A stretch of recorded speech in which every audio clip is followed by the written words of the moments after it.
Assalamualaikum warahmatullahi wabarakatuh. Selamat pagi anak-anak, semoga kalian tetap semangat dan selalu dalam keadaan sehat walafiat. Sebelum belajar, mari kita sama-sama berdoa sebelum belajar. Mari kita mulai kelas 5 Salahuddin Al-Ayyubi.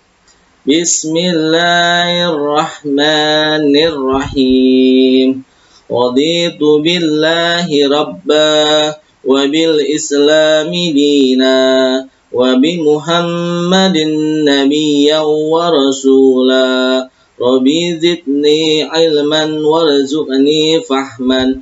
Ya Allah, tambahkanlah ilmuku dan pertinggikanlah kecerdasanku. Amin.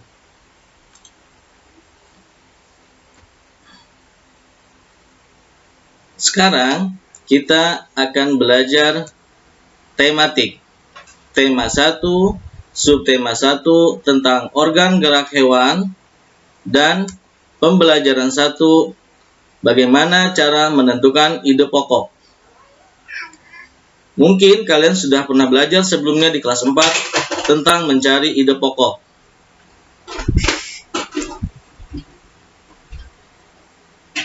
Ide pokok biasanya selalu ada dalam sebuah paragraf.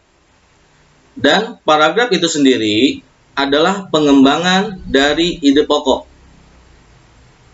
Sebelum menentukan ide pokok, kita harus menentukan kalimat utama, yakni kalimat utama bisa dibedakan menjadi 3 macam. Pertama, kalimat deduktif. Kedua, kalimat induktif. Dan yang ketiga, kalimat campuran.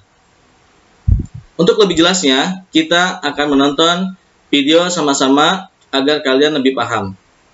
Perhatikan videonya ya. Tetap semangat. Pertama, ide pokok itu sering disebut juga gagasan utama. Ide pokok adalah kalimat utama yang menjelaskan maksud atau isi dari keseluruhan paragraf.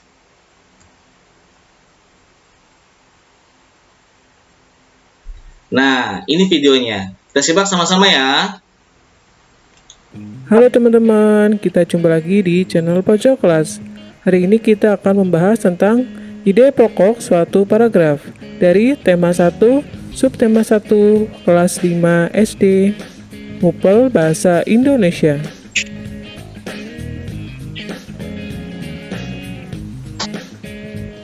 Ini adalah salah satu contoh paragraf. Paragraf itu terdiri dari satu kalimat utama dan beberapa kalimat pengembang.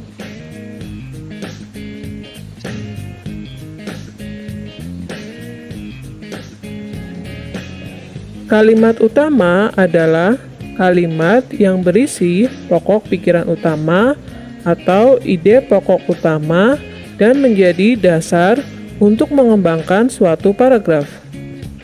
Letak kalimat utama ada yang di awal paragraf atau namanya deduktif, ada yang di akhir paragraf atau induktif, dan ada yang di awal dan akhir paragraf atau campuran. Jadi ada 3 macam ya teman-teman, yang di awal namanya deduktif, yang di akhir namanya induktif, dan yang di awal dan akhir namanya campuran. Otot disebut alat gerak aktif karena otot memiliki suatu senyawa kimia yang membuatnya dapat bergerak.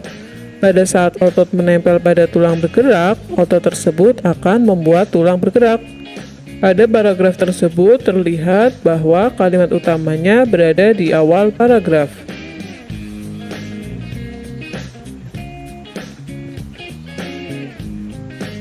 Setelah kita bisa menentukan di mana kalimat utamanya, maka selanjutnya adalah kita harus menentukan ide pokok dari paragraf tersebut. Ide pokok berada dalam kalimat utama. Ide pokok adalah gagasan yang menjadi dasar sebuah paragraf. Jadi, paragraf adalah pengembangan dari ide pokok. Ini adalah contoh dari paragraf yang di awal. Setelah kita bisa menentukan kalimat utama dari paragraf tersebut, maka selanjutnya kita cari ide pokok yang ada di dalam kalimat utama. Jadi, kalian dapat menemukan ide pokok di kalimat utama.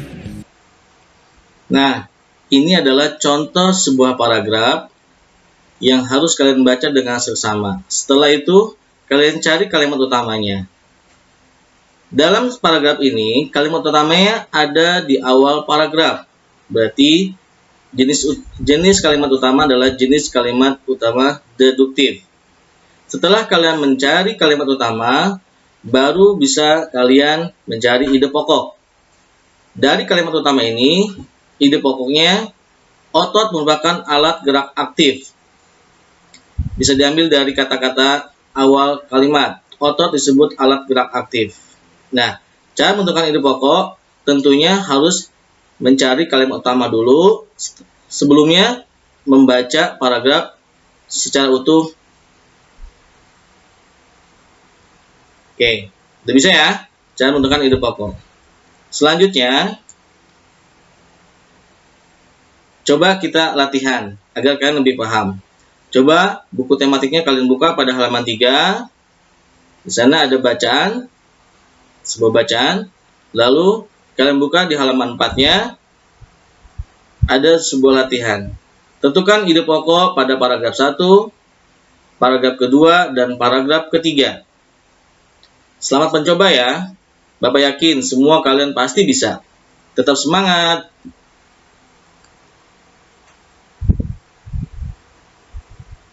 Assalamualaikum warahmatullahi wabarakatuh. Selamat mencoba ya.